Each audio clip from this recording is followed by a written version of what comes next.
It was supposed to be one of those spontaneous summer trips. You remember forever, the kind that gets brought up. Every year during Thanksgiving dinner, me, Jake, Tyler, and Mitch had just finished our sophomore year of college. And after months of lectures and deadlines, we craved something simple: firewood, beer, and a lake. Jake's uncle owned a small, secluded plot of land in northern Wisconsin that sat beside Stillwater Lake. A quiet, glassy patch of water surrounded by woods. No cell reception, no traffic noise, no one else around. That's what sold us. We arrived on a Friday afternoon.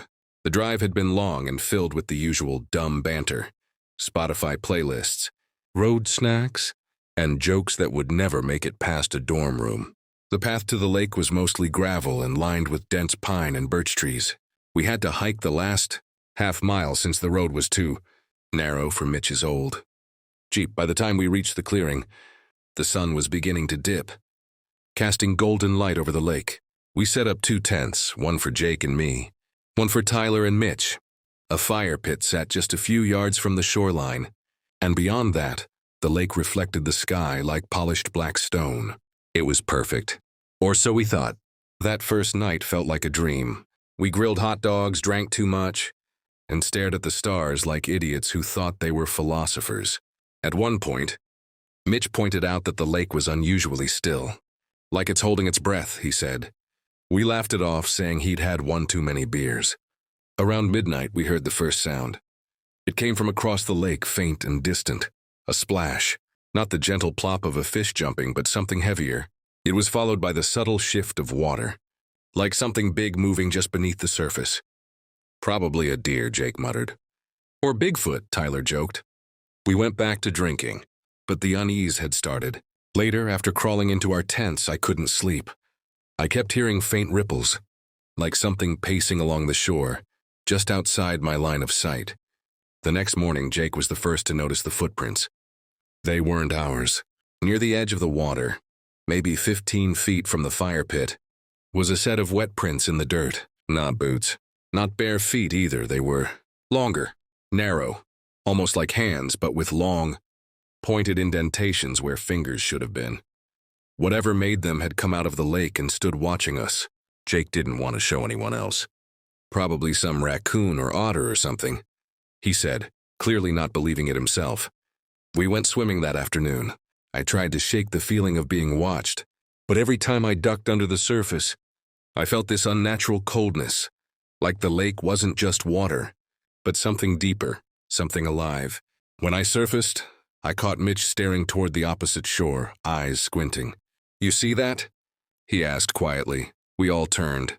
There was something there, a figure barely visible in the trees, too tall to be human, pale, still. And then it was gone. That night was different. We didn't drink, we barely talked. Something hung in the air, thick and suffocating. The fire seemed smaller, the woods darker. Even the crickets had stopped. Around 2 a.m. I heard the whispers. They weren't coming from the tents, they were outside, low and wet, like someone trying to speak through water. I froze. So did Jake. We looked at each other, eyes wide, both hearing it. We unzipped the tent slowly, just enough to peek out. The fire had gone out. The lake was pitch black. And standing at the edge of the water, was it? Pale, emaciated, limbs too long, hunched over like it had never stood upright in its life. Its head tilted unnaturally, jerking like a broken puppet. And its eyes, 2 milky orbs that reflected nothing, stared directly at us. I couldn't breathe. Then it stepped into the lake and vanished. Tyler was gone. We thought he'd gone to pee, but the sun had been up for hours and there was no sign of him. His tent was open, his shoes still there. We searched the woods, screamed his name, no answer. Jake found something floating near the shoreline. Tyler's phone, face down in the water, still on, camera open, recording. We watched the footage. It showed Tyler in the tent whispering into his phone. "There's something outside, it's watching me." Then a sound, a wet dragging like something crawling. The camera shook. Tyler turned the lens toward the entrance of the tent. Something crawled under it. Then the screen went black. Mitch wanted to leave immediately. Jake argued we should wait, go back in daylight. I didn't care either way. I just wanted to live. We packed most of our stuff, ready to bolt at sunrise. We didn't even bother with the tents. That night, we sat in silence around a fire we kept feeding like it was the only thing keeping us alive. Around midnight, the whispering came back. Then the footsteps. It didn't sneak this time. It walked straight out of the lake, water dripping from its twisted limbs. Mitch screamed and ran. Jake froze. I didn't move, I couldn't.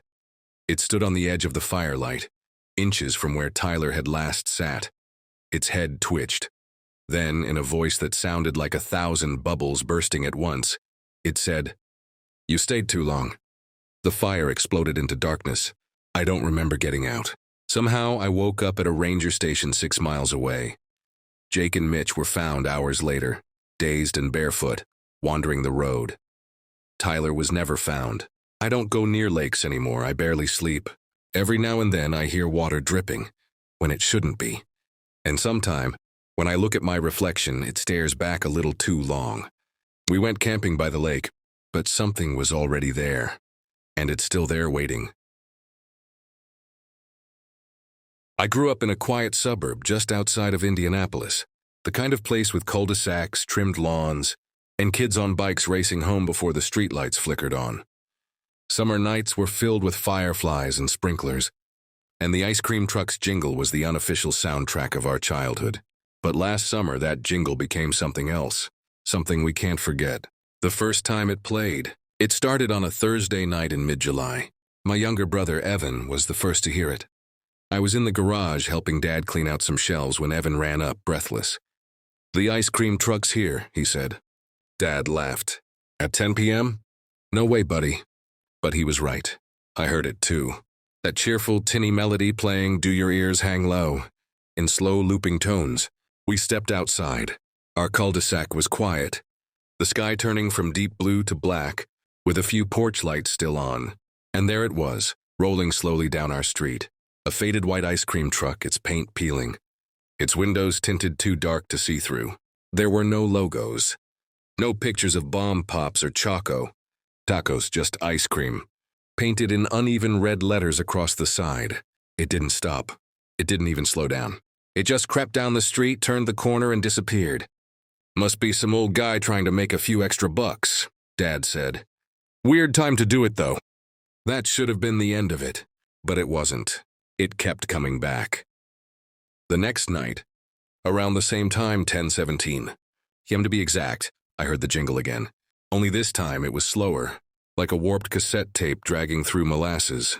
I peered out my bedroom window. The truck was back, inching down the road.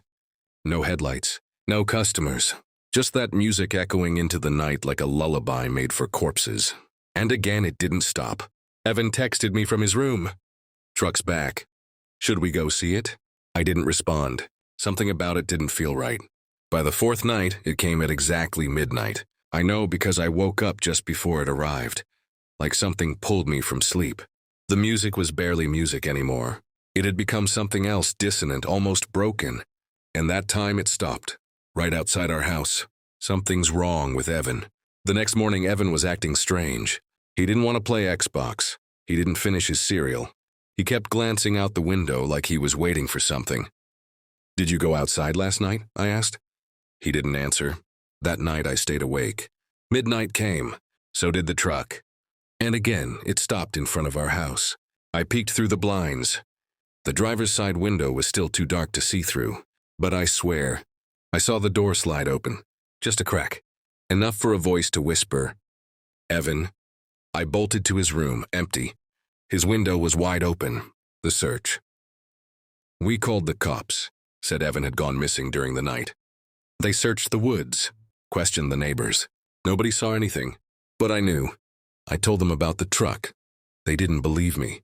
They said no one else had reported any ice cream truck in the area, and that local drivers don't run after 8 p.m.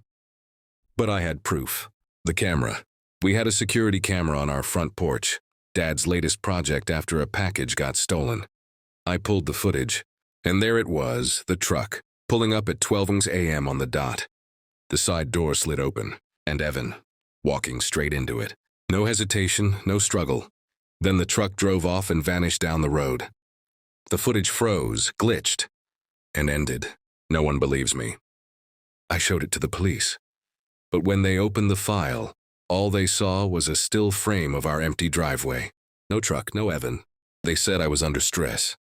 That trauma does strange things to memory. But I know what I saw. Then the call started. 2 nights after Evan disappeared, the house phone rang. An old landline barely ever used. I picked it up. Static. Then a child's voice. It's cold in here. Click. I ran to my mom's room, shaking. She called the cops again. They traced the call. It came from our street, from somewhere near the storm drain.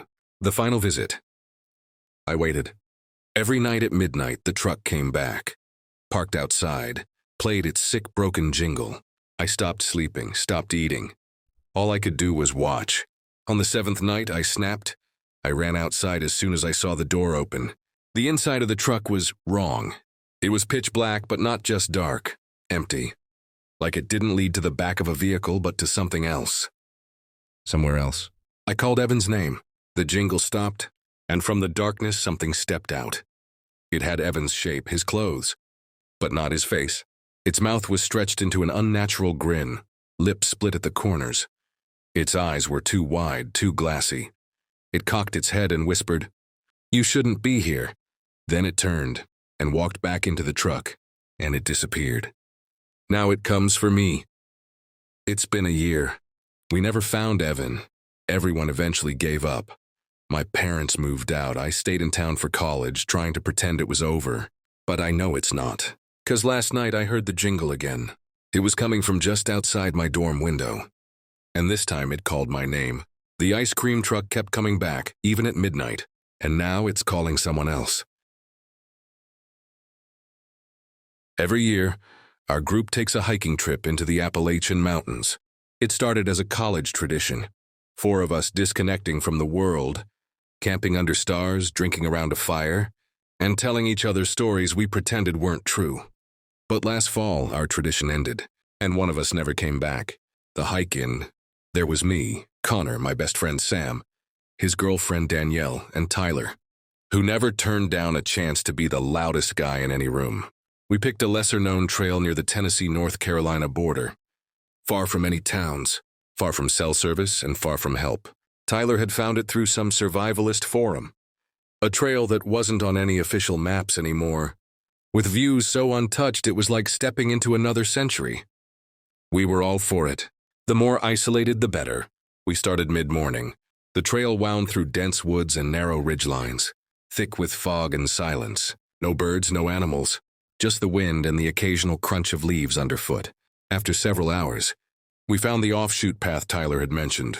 A deer trail at best, overgrown, barely visible. We followed it. That was our first mistake. The cabin. By late afternoon, we stumbled across the cabin. It was old, wrongly old, like it didn't belong there, like the trees had grown around it reluctantly. Moss and roots crept up the sides and the wood had turned almost black with rot. But the door was intact and locked. We all stood there staring. It gave us an uneasy feeling. Not quite fear, but tension. Like the air was too thick and we didn't know why. Tyler grinned. Bet there's some old moonshine stashed inside. He kicked the door. The lock cracked. The door creaked open. Inside it was dark. The kind of darkness that doesn't fade, even when the light finds it. We used our flashlights, revealing a one-room shack, bed frame, stove, table, shelves with dusty cans, and symbols, carved into the walls, etched into the floor, circles, eyes, rows of crooked lines like teeth. "What the hell is this?" Danielle asked. Sam frowned. "Looks like witchcraft." Tyler laughed. "This is awesome. We should have left right then." We stayed the night. We camped a little ways off, setting up our tents in a small clearing nearby. None of us wanted to sleep inside the cabin, but we didn't say it out loud. That night around the fire, Tyler couldn't stop joking about the place. "I'm telling you, this is where Blair Witch got her ideas. Maybe there's a basement with a skin mask collection." Danielle didn't laugh. Neither did Sam. We were all starting to feel it, that crawling unease. Like the woods were listening. We turned in around midnight, and I woke up to footsteps. The scratching. It was faint at first, a slow drag across the ground outside the tent. I froze, then came a low, wet scraping, like someone was dragging their hand across the fabric. I whispered. Sam? No answer. I unzipped the flap and peeked out. Nothing. No firelight, no sound. Just the moonlight catching the edge of the cabin a few yards away. And the door was open again. I saw movement inside. Not fast, not human. Something long. I zipped the tent shut, held my breath, and waited for the sun. The disappearance. In the morning, Tyler was gone. His tent was unzipped. His boots were missing. His phone was still inside. Sam and I scoured the woods. We screamed his name until our voices cracked. Danielle sat by the fire pit, hugging her knees. She didn't speak. That's when Sam found the footprints. They weren't Tyler's, they were bare, long, toes curled unnaturally like talons, leading back to the cabin. Sam and I looked at each other. We knew we had to check. We stepped inside, flashlights scanning the corners. Then I saw it. On the wall, in fresh scratches. He tasted like fear. We tried to leave. We packed up immediately, tried to find the trail back. But it was gone. No markers, no footprints. Just endless trees in every direction. The woods had changed. Danielle was shaking, whispering to herself, "It's watching us, it wants us." Sam tried to keep us calm, but I saw it in his face. He was cracking too. We walked for hours, ended up right back at the cabin, that night. We didn't build a fire, we didn't talk, just sat in silence as the woods pressed in. Then we heard it, a voice. Tyler's voice, calling from the trees. "Guys, where are you?" Danielle bolted up. "That's not him," Sam hissed. "But it sounds like..." "It's not him." The voice kept calling, closer, but wrong. The tone was flat, hollow, like someone who had heard human speech but never quite understood how to use it. Then came the scratching, from inside the cabin. Danielle vanishes. Danielle couldn't take it. She screamed, grabbed her light, and ran into the cabin. The door slammed shut behind her.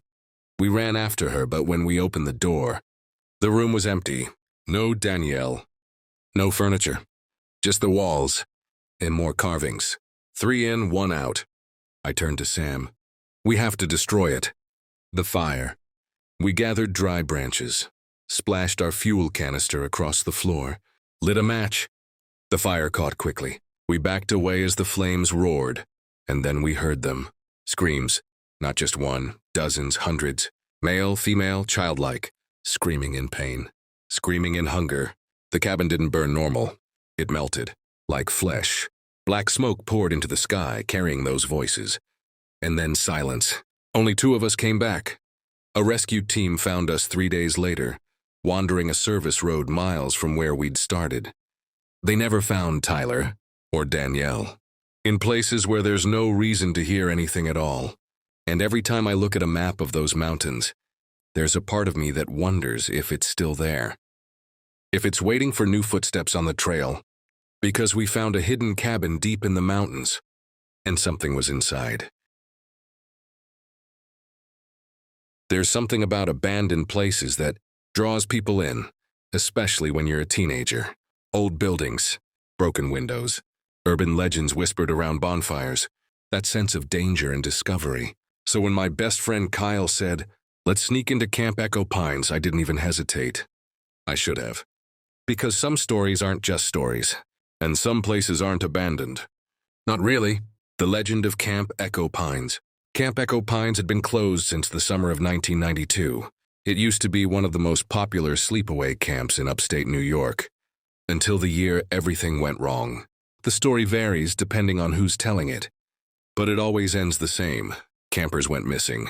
Some say a counselor went crazy and burned down the cabin they were sleeping in. Others say something in the woods took them, something not human. The official reports say electrical fire, but locals know better. Even now, 30 years later, the camp remains untouched. No one bought the land, no one cleaned it up, and no one goes there after dark. The dare. There were 5 of us that night. Me, Kyle, his girlfriend Brooke, our quiet friend Marcus, and Emily, who mostly joined because she hated being left out. We were all seniors. It was the last summer before college. We wanted one last thrill, so we packed up flashlights, energy drinks, and Kyle's dad's bolt cutters, and drove out to the trailhead past midnight. The gate was chained shut. We got through anyway. The dirt road that led to Camp Echo Pines was swallowed in fog, the moonlight barely breaking through the trees. Every so often we'd see signs, weathered, faded. "Welcome to Camp Echo Pines. Make a friend for life." Then the woods opened up. There it was. The camp. The first glimpse. Everything was still, too still. Dozens of cabins lined the main path, their roofs caved in, windows shattered. The dining hall sign hung sideways. A rusted flagpole stood at the center of it all. The remains of a torn American flag tangled at its base. Brooke pulled out her phone. "This is creepy, but kinda awesome. Let's check out the counselor's cabin," Kyle said. That's where the story started. I didn't like the idea. Marcus didn't either, but we followed anyway. The air was cold, the silence louder than any sound. Inside the counselor's cabin, the door was off its hinges. Inside, everything was covered in soot and ash, burnt furniture, melted mattress coils. We explored quietly. Then Emily found something carved into the wall behind a dresser. "Do not stay past midnight." It looked fresh. "Not 30 years old," Kyle scoffed. "Probably some edgy teen like us. Let's go see the lake." The lake was the center of every summer memory for those kids back then, but not the kind you'd want to remember now. The lake. We reached the dock. It creaked under our weight. Fog hovered over the still water, making the forest beyond look like a painting. "Someone dared me to jump in," Kyle said with a grin. "No one dared you." Brooke rolled her eyes. "But he started untying his shoes anyway." That's when Marcus froze. "Do you see that?" He pointed across the lake. A figure, standing on the far dock. "Still, watching," Brooke whispered. "Is that another person?" I lifted my flashlight. The beam barely reached, but what I saw made my blood run cold. It wasn't a person. It was a mask, a carved wooden mask, hollow eyes, red streaks beneath them like tears. And the moment my light touched it, it moved. Panic sets in. We ran, didn't care about being quiet, didn't care about getting hurt. We sprinted back toward the main camp, tripping over roots and broken boards. "Probably just someone messing with us," Kyle panted. But Marcus shook his head. "Did you see how fast it moved? That wasn't normal." That's when Emily screamed. We turned. She was staring at one of the cabins. The door was open. Inside, someone stood. Same mask, same hollow eyes, and it tilted its head at us. Kyle threw a rock at it. The figure didn't flinch, just stepped back into the dark. "We're not alone." We regrouped near the mess hall, breathless. "We need to leave," I said, "now." I can't find my phone," Emily cried. "Forget it," Brooke shouted. "We don't need it." But then Marcus said something that made the hairs on my neck stand up. "We're being herded." "What?" "Think about it. It showed up at the lake, then the cabins. It's pushing us this way." We looked around and realized we'd backed ourselves right into the fire pit circle, a perfect ring of scorched earth and broken benches. The camp's central gathering spot, the fire lights itself. With no warning, a massive whoosh ignited the old fire pit. Bright orange flames erupted, and behind the fire, 3 more figures appeared. All masked, all silent, just watching. Brooke screamed. Kyle grabbed a broken board like a weapon. We didn't know what to do. Then one of them stepped into the fire. Not around it. Into it. The flames didn't touch them. They walked straight through, wooden mask glowing orange, no eyes behind the holes, and whispered, "Stay with us. Escape." We ran. There was no plan, just terror. Branches tore our clothes, thorns sliced our arms. But we didn't stop. Not until we saw the broken gate again. We bolted through, piled into the car, and peeled off so fast we left the back hatch open. No one spoke the whole way home. The aftermath. We didn't tell anyone. Who would believe us? Marcus deleted the photos he took before we saw the first figure. Brooke stopped replying to texts.